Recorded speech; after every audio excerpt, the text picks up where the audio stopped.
little bit about how you got into tabletop role-playing games. This bunch of nerds down at the end of the table got convinced me to play, and it's just been a fun experience. And I've been a crafter and a creative my whole life, so it's just been a really cool way to connect with more people. That's awesome. Have you crafted anything for your games? No.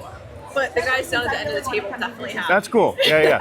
Physical props are always fun when you can bring them into a game. And tell us a little bit about where you're from so people can check it out. So I'm here with Making Awesome. We're a local nonprofit makerspace, and we are basically a gym for your hobbies. And so we're here to talk about our Toys for Tots printing every year and our filament recycling and all sorts of stuff. We also run the Cosplay Hospital. So if anyone's costumes need repair, we're here to help. I got to sew a tail back on someone's little familiar. Oh, that's awesome. Yeah. Well, thank you so much. This is great. Love it. It was nice to meet you. Yeah, you too. So how did you get into tabletop gaming first? I have always had friends that were into it. I think video games was a great pipeline to tabletop gaming. Play RPGs on a console, and it's not too far to play them on a that's awesome. Kitchen table with friends. Magic the Gathering also, helped get me in the nerd door. That's too, yeah. Absolutely.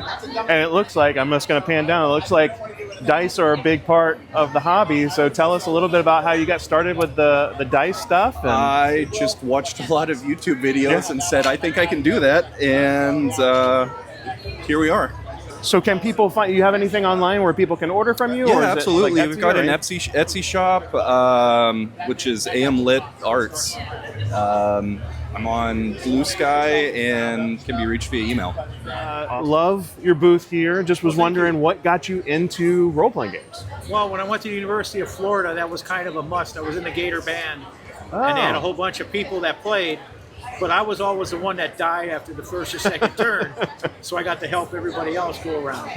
So this was, what edition of D&D was this? Is like back in the early days? It was like mid-'70s. Okay, so probably either original D&D or first edition era? It's like the first edition or the first supplement or whatever came out after I started playing. So that's awesome.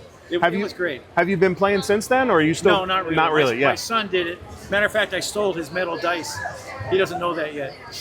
No, that's awesome. Well, it seems like you're still connected to the hobby, at least, with all the stuff you're doing. It's a lot of fun. And matter of fact, in the 70s, at U of F, one time we got to play in the sewers. They had big air handling, like 5-foot pipes. So we had a thing down, it was really cool. So you were playing in the dungeon, right? Oh, we were playing in the dungeon. And again, I was lost after that. But It was It's just a lot of though. fun. Yeah. So tell people where they can find you, where they can go. But and this is Perontorosa Wood Products all right. in Lodi, Florida, and Perontorosa.com is my website. Thanks so much. This Thank was really you. great. We appreciate it. Thank you very Beautiful much. work. So, love your booth. What did you like? How did you get into role-playing games? You played a little bit before. So it was originally during the pandemic, actually. Yeah. I think a lot of people got into it then. That was when we started our first campaign, and we did it actually as like a podcast. And the whole concept was none of us knew how to play except for the DM. So he was basically wrangling cats, which is pretty, yeah, everybody That's wrangles common. cats. But it was Yeah. really, really difficult cats because we literally had no idea what we were doing. And my entire goal for that entire campaign was just to break the DM every time. If I could get him to facepalm, it was a good round. Yeah. Oh, any characters stick out in your mind that you played, or your favorite? So I did do, I think it was my second or third campaign. I had a character named Grimly, and her whole thing was she liked to poke everything with a javelin and eat anything she could get her hands on. So there was one night we went into a cave and there was glowing mushrooms. Of course, I had to eat the glowing mushrooms. Of course. And they set everybody into a terrified frenzy. So everybody ended up running away from everything. So I'm the one who gets like my cognitive thinking back first. So I try to go back, but the thing is, I was also a shapeshifter. And in my brain, I thought turning into a mini version of the big bad guy we were fighting was a good idea. But nobody in my party knew that. Not on the same page, yeah, they ended up attacking me, thinking that I was just another version. But she was a very fun character to play because constantly causing chaos. Everyone hated her. So tell us a little bit about what you do and where people can find you. Yeah, so I am a fantasy author. I actually wrote the first book while I was doing my first campaign in D&D. So this is my series called The Source Keepers. I'm also an artist, so all of my bookish bugs over here are actually made with fantasy book pages, so it's how I upcycle damaged or misprinted copies. I spread and pin them all myself.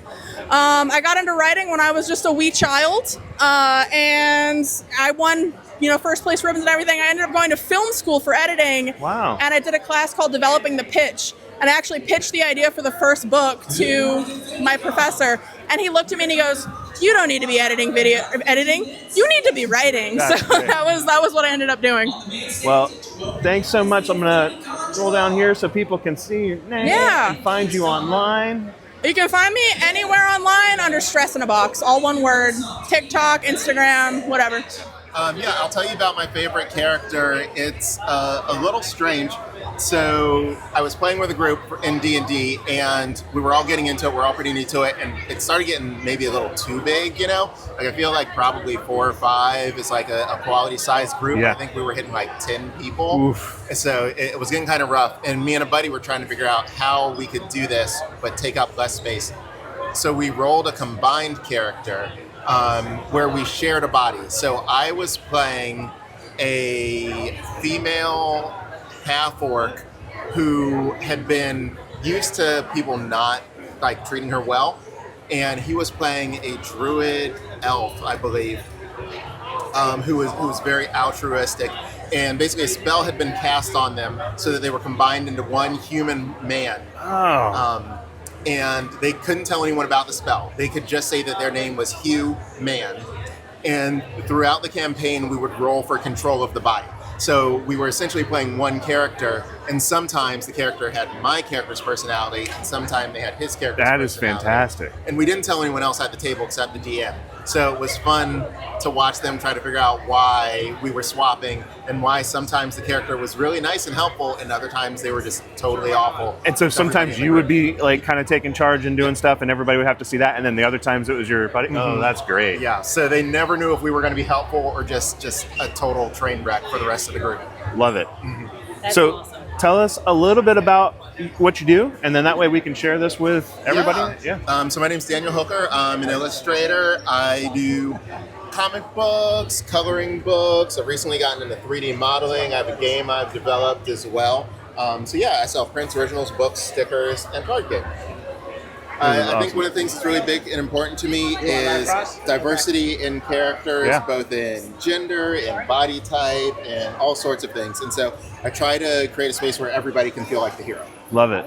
Yes. Thanks so much for talking to us. So tell us a little bit about your booth. It's awesome and pretty unique. Thank you so much. Yes, yeah. So I'm actually the only fursuit maker at InfinityCon this year.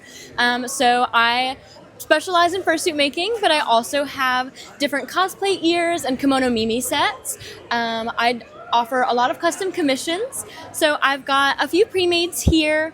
All of my ears are completely posable and customizable. And I'm also offering piercings on ears you already own or on my ears that I have here as well.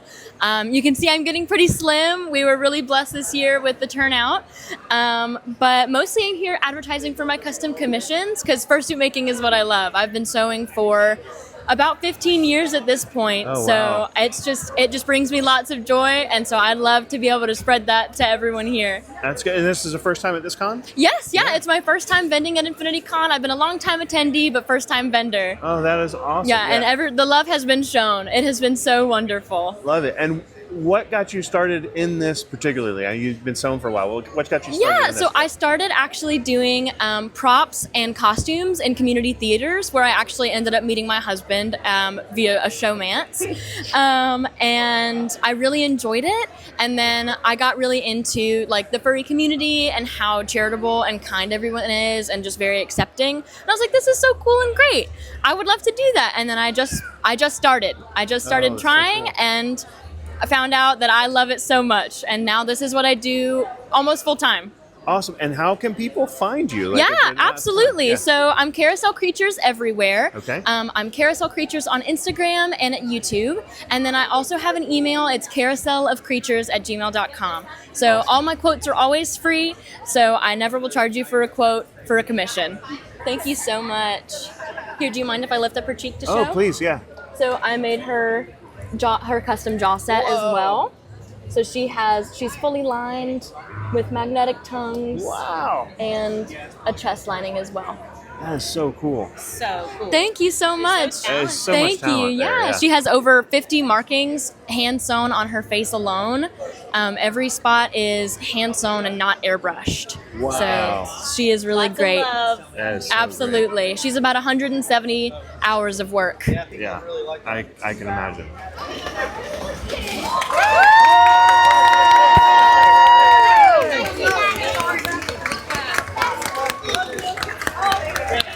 You look great. Hey, so what do you think about InfinityCon? You like it? Yeah. What'd you cool. do? It's cool. What did you do so far? I thought the lightsabers were cool, and I got a wand. You got a wand? Did you get a wand from that shop right over there? Yes. Mr. Carey. That's my best friend that you just got a wand from. He makes the coolest wands. I have 2 of them.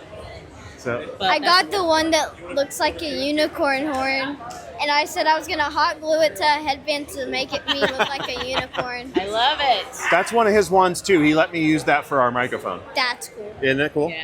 All right. So we are here with Carey Stanley and at InfinityCon. So tell us a little bit about, first and foremost, how'd you get into role-playing games, man?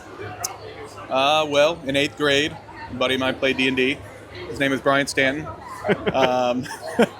And I was actually resistant to D&D at first. I wanted to play futuristic games like Rifts or Cyberpunk, and then once I actually started playing, I kind of caught the bug. It's been D&D ever since. So 8th grade. Yep. So, and we played a lot of different characters. What's your favorite character or character class or character combo to play? I mean, I've played so much, all of them, but if I had to choose, it'd be Elven Ranger, right? So that's my That was go-to. your first one, right? Yep. First and foremost.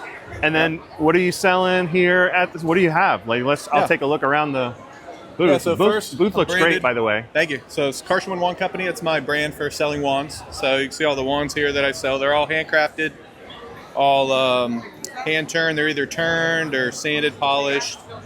Use a Dremel to do a lot of the details. So a lot of depends on the wand. Whatever the wand is, it's got a different technique to create it. And then obviously I do character art. So I've got some character art prints here that I'm selling as well. And then I do custom coats of arms. So I've got some things that kind of represented that as well. So kind of an eclectic assortment of stuff. And then you're doing commissions as well. Can they find you online for any of this stuff? Yep, yeah. So Etsy, my Etsy store, you go to karshawin.com, and that'll take you a link. You can find a commission in my Etsy store for all my commission work. Awesome. And then I noticed this is new since the last time I saw a booth of yours. So you've got Welcome to My Room, Roll for Initiative, Welcome to My Home, maybe. Yep, yeah. Awesome. So all these are kind of different variants. You see I got some D&D kids here.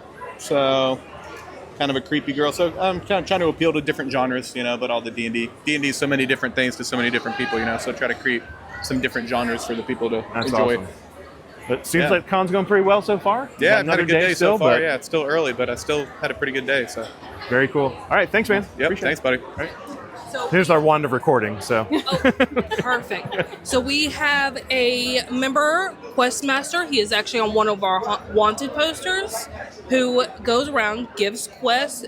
It could range to anything from just finding something like a little mushroom. We do have mushroom hunts, to coming back to find one of our bounties, whether that's kidnapping them, bringing them back to us, whatever it may be. Sometimes it's even riddles. And of course, we have multiple quest givers. There's actually 3, but the main one is Questmaster. Is the one toward the front that looks like the campsite? Is that you guys? That is also part of our crew. Amazing idea. Yeah. So tell us a little bit about what brought you to InfinityCon and what you love about tabletop role playing.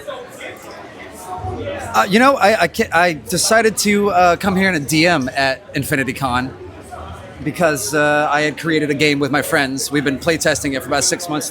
These guys over here. Awesome. And also here. She's played a couple games that I thought other people would enjoy. What's the game? It's called Defeat the Dark. Very cool. There? So tell us a little bit about it. Let's Defeat the Dark. There's probably a lot to fit into like a thing, but just overview is fine. I decided to take. I don't know if I'm really going to publish it. Okay. Or anything, but I decided to. It's mostly for fun. I've decided to mash up an action point system with a lot of the D20 from Dungeons and Dragons, and add more dice. So instead of just a D20, it was like, how about 2 or 3 dice? Yeah, that's fun. People like to roll dice. Yeah, and then you roll against each other. There's no AC or things like that. So gotcha. So it's contested rolls. Yes, exactly. Contested rolls a lot. I think that adds an action and a reaction sort of feel to it. That's cool. And is that what you're running, like while you're here? Yes. Oh, cool. Yep. How's it going so far? Great. I had 5 people that were a family. They were my first. They were my first people to play this, besides my regular players that have been doing it for 6 months. So thanks for being a DM, because we don't have as many of those that we need. So anybody else like to share? I can pass it along. Talk about your talk a little bit about what got you into tabletop role playing. And and by the way, sorry, I just want to jump in real quick. Could not have done it without these people. Could not have created it without them. That's always a good note. It's team effort. Yeah. So honestly, D&D has meant a lot over the years that I played it. I played it for probably, I don't know, at this point, 15 years of my life. So through multiple different editions of D&D, to now, custom games that have, been created and fabricated and play tested over and over again. And for me, it for one is so tied heavily to my background and my life building up to this point with my family, my brother, my friends growing up. And it really gives you an opportunity to kind of step out of your personal shoes and kind of explore a world outside of the life you currently live. We all work probably 9 to 5 or more, and we have busy lives. We deal with stressors every single day, and it gives you an opportunity to kind of challenge yourself in a way that is outside of your normal life. And it can be so extravagantly outside of your normal life. Sometimes it touches a chord where it's actually kind of close, or it touches on chords that maybe you haven't thought of before or haven't explored, by kind of seeing it from a different perspective, by playing a character, So I think I heard this quote, I don't know if it was you or if it was someone else who told me this, but I always try to describe D&D or any kind of tabletop role-playing game as like a mixture of kind of improv and gambling. That's right. Essentially, you're gambling on what you're doing, and then you're just improvising what happens after you either roll really well or maybe really poorly, and you just run with it, you know? So it teaches you so many things of like rolling with the punches, getting out of your comfort zone, kind of understanding different perspectives of, you know, the characters that other people play, that you play, obviously teamwork, and I've done a fair amount of DMing over the years as well, and that teaches so many skills that you never think would translate to the real world, but it really does, where, you know, obviously cohesion and group dynamics, and especially when people are going completely out of their way to be as ridiculous as possible, kind of managing those kind of roles and everything, and ultimately just remembering the end goal of we're here to have fun. Yeah, you know, that's the ultimate that's goal. right. It's just we are gonna get together, connect, and have fun. That's right. There's no one right way to play. Exactly. And as long as everybody's having fun, you're winning. That's it. That's exactly right. Really cool. Yeah. A friend of mine used to say, it's make believe with a little bit of math, and sometimes it's therapy. Yeah. So no, that's great. Thank you so much for sharing.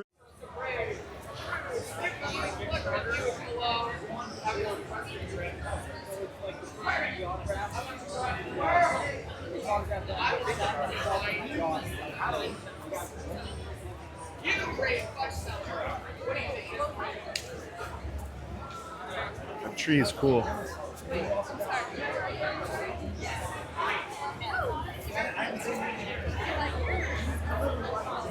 would love to hear a little bit about what got you into tabletop role-playing games. Yeah, so I started playing D&D in high school. I think I was a freshman in high school, and one of my friends, his brother was a DM, and so he kind of got me and all of my friends into D&D. We did we got a group together and started playing, and I think like that's always the hardest part about D&D is getting the group together and starting, and it's just such a great way to spend time with friends, and you get to tell a story together and have this like shared unique experience. So it's always been fun. When I came to college at FSU, one of my first friends I made, he like announced at a rehearsal that we were having for a band. He was like, if anyone wants to play D&D, like I'm a DM. And cool. I was like, absolutely, I want to play D&D. And I still have friends from that group, and I play D&D with my best friends. It's just a great way to hang out with friends and spend time. That's awesome. Any favorite characters? Oh, I've had so many good ones. I feel like everyone's like first character is always special to them. So whenever I think of my first character, whenever I think of my favorite character, that's always my favorite. She was a Tabaxi rogue. Oh, nice. And her backstory was kind of based off of Jasmine, Princess Jasmine Elizabeth. Yeah. She was like a runaway princess, but also sneaky and tricky. So cool. It was just so much fun to play. So what brought you to InfinityCon? What's with your booth is great, by the way. Thank you. So tell us a little bit about what you're doing here. So I moved to Tallahassee for school, and as I said before, I met some of my best friends playing D&D, and it just kind of grew from a love for D&D. We like dice, and my business partner, she's the one that originally started making dice. And we were in the same D&D group together, so we had that shared interest, and I had lots of ideas, and so we just kind of joined forces and started Baba Yaga's Bits and Bobs, and ever since then we've been going to cons around Florida whenever we can, and it's just so much fun, and it's such a great atmosphere, and getting to interact with all of the different people that also love D&D and all of the things that we love. It's just a great time. That's cool. And can they find any of this stuff online too, or do you kind of just sell at the cons? Or? Absolutely. We have an online store. It's babayagasbitsandbobs.com. It's a mouthful, but that's also our Instagram handle. We're mostly active on Instagram, and we sell a little bit on the website here and there. Awesome. Thanks so much for taking the time. I want to show a little bit about what's going on here, but yeah, it's just amazing stuff. Yeah, we do a lot of just like really intricate designs. Hannah can tell you more about the dice making itself. She's the dice maker extraordinaire. Well, thanks for taking the time. I love your booth. Thank you. Love everything you've got going on here. And then I noticed the Magic the Gathering. We were talking a little bit about your experience with working with Wizards of the Coast and D&D. tell us a little bit about yourself, how you got into all of this, and what you do. The last summer I was in college here at Florida State University, they were filming a low-budget, small vampire movie. It was going to be a Roger Corman movie. Yeah. Long story short, it never got released. But anyway, so I dropped everything and I started working on a vampire movie at night while I was going to finish up my classes during the day. And I made some connections, and when I graduated in the fall of '99, I moved out to LA, and I worked in film and television for about 5-6 years. Worked on things like Buffy the Vampire Slayer, Angel, Firefly. Did that kind of stuff, but kind of got burned out in LA. Started making connections in the gaming industry. I moved back to Tallahassee in 2005. Started working in games. Started working with Wizards of the Coast. Wow. I celebrated my 20th anniversary with Wizards of the Coast last month. I've been working on Magic, Dungeons and Dragons, tons of Star Wars projects, Warhammer, The Talisman, Paizo, Pathfinder. You know, I've worked on a ton of things, but when I'm not doing that, I'm building the Grand Bazaar of Pandalia. Oh, it's so cool. A world I began building in 1998 when I was a student before I did anything else. Book 1 is out. We published in 2020 because during a pandemic is the best time to put out your life's work. And I'm hard at work on Book 2. You know, pandemics and world apocalyptic events slow you down. I'm hoping to be about 2 years out from Book 2. So that's what I do. And you can find me at ChristopherBurdett.com. And you just finished running a game for us, which was amazing. So I just have to say that right off the bat. What got you started in just tabletop gaming in general? Oh, goodness. I was here in Tallahassee. I grew up here, moved away right out of high school. But I got sent to the library for something, which most people like hated. And to me, I was like, what? I get to go to the library? Sure, I'm good with that. I got sent to the library. I think it was 10th grade. And there was a kid sitting at one of the tables by himself, rolling dice and writing on a piece of paper. And I walk up to him, and I think I was reading like the new Stephen King book or something. Like it had just come out, and so I was into cool, funky stuff like that. And I'm like, "What are you doing over there?" He's like, "Oh, I'm getting ready. I'm running a Dungeons and Dragons game later." And I'm like, "What's that?" And he pulls out this little pamphlet. Yeah, because this is like 78 or 9, I think. So right when it was like starting to go out in places. I'm like, "Oh, I think I'd heard something about that. What's up?" And he says, "Okay, I'll show you." So we quickly make me a character, and even then, it's just very simple, but it took 30 minutes.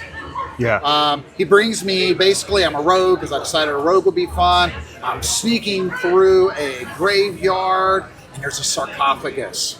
And I'm like, ooh, I'm going to open it because I'm a rogue. Maybe there's some treasure inside of it. A skeleton stands up, comes out. I swing at skeleton, miss. Skeleton hits me with its rusty short sword and kills me, and that was it. 3 years later, when I joined the Army, I met some people who played. Yeah. And it was getting a little bit more because, this was like early 80s and never stopped. Yeah. Played every iteration since then. Played many other game systems. Over the last, 15 years or so, a lot, that burst of other game systems being out there. I've played them all. My heart's still with D&D. I love lots of them. We were talking earlier. I've learned a lot from other systems, take a lot from them, story points, things like that. But it's I love to play pretend. Done a little bit of voice acting when I was younger. Nothing big, just a few things. And I like to sit around and play pretend and make goofy voices and make up stories and be part of stories. That's awesome. And what brings you to InfinityCon? What makes you want to run games here for InfinityCon? The organizer, Dave Herringer, I met him when he was organizing the first one they had in Tallahassee. When I owned Burrito Border, he knew we were a gaming restaurant, so he kind of reached out to me. We did a sponsorship and a table, and I've done a table every time except I think last year I skipped. Every other year since then, I've just come and volunteered to bring people with me and run RPG tables. So great. Every year, it's kind of a standing gig where I come and meet amazing people and get to play D&D. And the thing, once again, that I like most about it is though you meet seasoned players who this is their passion. Yeah. Those people who are just starting to play. Yeah. You get to invite them into your realm, into your hobby. And something that really, really means a lot for me for someone who's been playing this game for so long. When I started playing the game, there was so much malevolence attached to it. Right.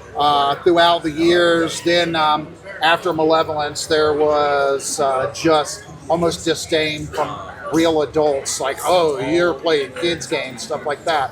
And to see throughout the years how perception of it by public has changed, how many people are in it, the fact that I can sit at a table and gender, age, socioeconomic status doesn't matter in this industry anymore.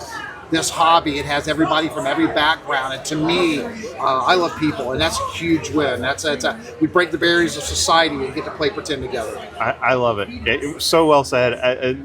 We share that vision. I think it's great that we can come together and do this, and it's great that you like offer your time to come and play games. There's a lot of players, not as many GMs out there running games, so it's really great that you do this. I just want to say thank you, and it was great meeting you. And thank you so much. Yeah, you guys as well. Oh, awesome.